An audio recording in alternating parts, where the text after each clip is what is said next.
Peace, blessing, and love, everyone. It's your girl, Zia The Begum, back again with another episode.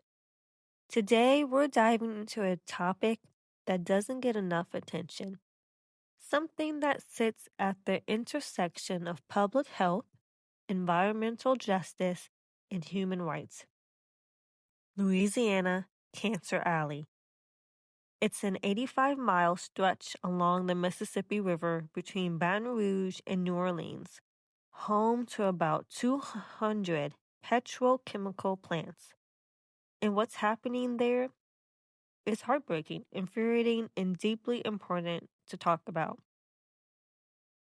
Cancer Alley is a term that describes an area where residents, mostly Black and low income, are surrounded by industrial plants that release toxic chemicals into the air and water. Recent research from Johns Hopkins found that the pollution levels in these communities are far higher than what official models report.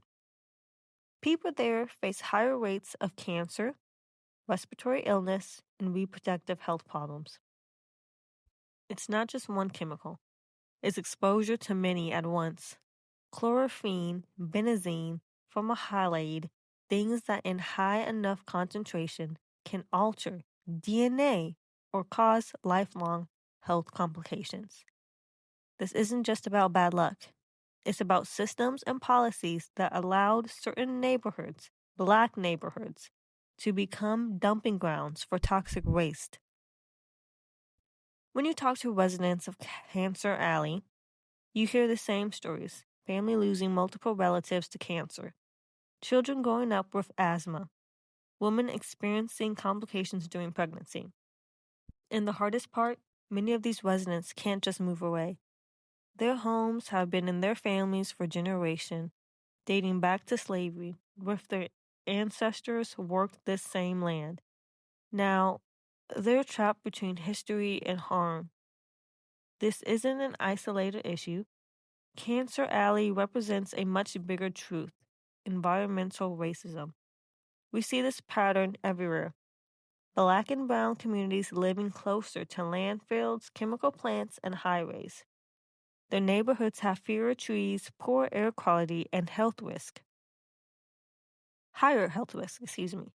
As public health professionals, we can't just talk about disease prevention in clinics. We also have to talk about prevention in policies, zoning, and power. What's wild is how underreported these risks are. According to the Hopkins study, traditional EPA models often underestimate exposures. That's because they look at chemicals individually, but people in Cancer Alley are breathing in a mix of toxins every single day. Researchers call this cumulative exposure. It's like drinking a cocktail of chemicals, little by little, every day of your life. I always say awareness is the first step,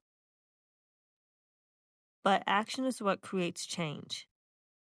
Faith teaches us to be stewards of the earth, caretakers of what Allah entrusted us with.